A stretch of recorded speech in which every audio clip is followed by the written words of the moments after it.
السلام علیکم دوستوں، امید ہے آپ سب خیریت سے ہوں گے۔ جیسا کہ آپ جانتے ہیں ہم پڑھ رہے ہیں حیات طیبہ کتاب، اور آج ہم پڑھ رہے ہیں حضرت ابو ذر غفاری رضی اللہ تعالیٰ عنہ کا ایمان افروز واقعہ، دعوت کی طرف لوگوں کی توجہ۔ اہل مکہ نے اس قسم کی غلط باتوں کو مشہور کر کے لوگوں کو روکنے کی جتنی کوشش کی، اتنا ہی لوگوں میں یہ اشتیاق بڑھا کہ آخر دیکھیں تو یہ صاحب کیا کہتے ہیں۔ چنانچہ جو لوگ عرب کے دوسرے علاقوں سے مکے میں حج کے موقع پر یا دوسرے اوقات میں آتے رہتے تھے، ان میں سے کتنے ہی چھپ چھپ کر حضرت صلی اللہ علیہ وسلم کی خدمت میں حاضر ہو جایا کرتے تھے۔ یہاں آ کر جب آپ کے اخلاق کریمانہ کو دیکھتے اور آیات الہی کو سنتے تو دل کی دنیا ہی بدل جاتی، اور آپ اپنے اپنے علاقوں میں جا کر اسلام کی دعوت پھیلانے لگتے۔ جب یہ چرچا دوسرے شہروں میں پھیلا تو دور دراز علاقوں سے لوگ صرف آپ کے بارے میں دریافت حال ہی کے لیے آنے لگے۔ اس قسم کے واقعات میں حضرت ابو ذر کا واقعہ ایک اچھی مثال ہے۔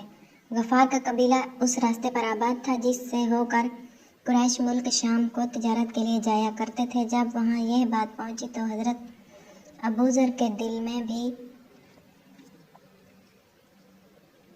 ملاقات کا شوق پیدا ہوا۔ انہوں نے پہلے اپنے بھائی انیس کو مکے بھیجا کہ جاؤ دیکھو یہ شخص جو نبوت کا دعویٰ کرتا ہے اس کی تعلیم کیا ہے۔ انیس مکے میں آئے اور حضور صلی اللہ علیہ وسلم کے بارے میں دریافت حال کر کے جب واپس ہوئے تو اپنے بھائی سے جا کر بیان کیا کہ وہ شخص نہایت ہی اعلیٰ اخلاق کا انسان ہے، اچھے اخلاق کی تعلیم دیتا ہے اور ایک خدا کی طرف لوگوں کو بلاتا ہے۔ جو کلام پیش کرتا ہے وہ شاعری سے الگ ہے۔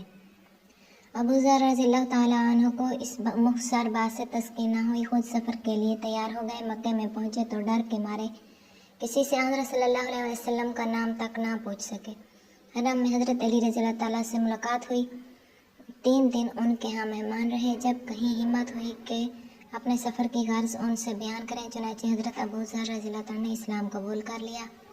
حضرت صلی اللہ علیہ وسلم نے آپ کو ہدایت کی کہ اب اپنے قبیلے میں واپس جاؤ، لیکن توحید خالص کا جو تازہ اثر دل پر ہوا تھا اس نے ساری مصلحتوں اور خوفوں کو دل سے دور کر دیا تھا۔ وہاں سے آتے ہی حرم میں آ کر پکارا، اشہد ان لا الہ الا اللہ واشہد ان محمدا رسول اللہ۔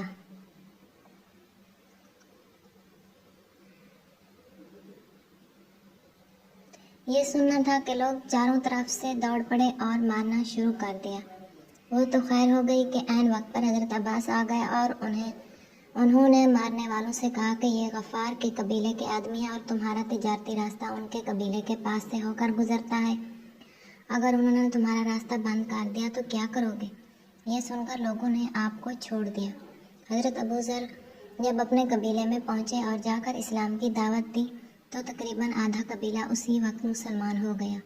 غفار کے قریب ہی اسلم کا قبیلہ تھا، ان کے اثر سے انہوں نے بھی اسلام کی دعوت قبول کر لی۔ غرض یہ کہ اسلام کی دعوت مسلسل پھیلنی شروع ہو گئی۔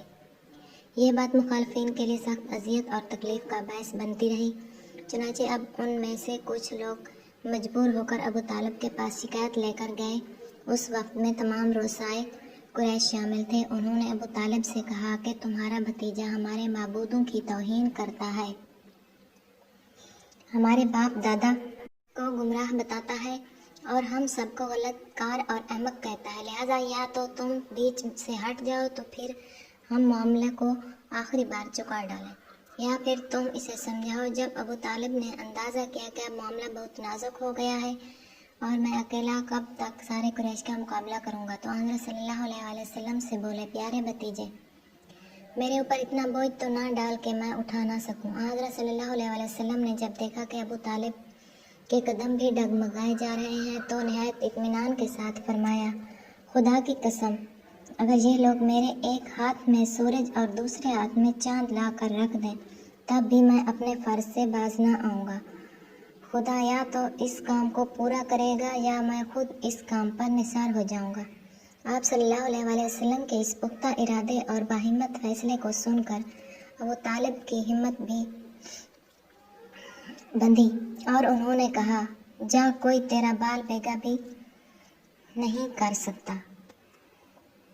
آج کی ہماری یہ ویڈیو یہاں پر ختم ہوتی ہے۔ اگر ویڈیو پسند آئی تو چینل کو سبسکرائب کر دیں تاکہ اسلامی کتابوں کی تمام ویڈیوز آپ تک پہنچتی رہیں۔ ہم اپنی اگلے ویڈیو کے ساتھ پھر آپ کی خدمت میں حاضر ہوں گے۔ تب تک کے لیے اللہ حافظ۔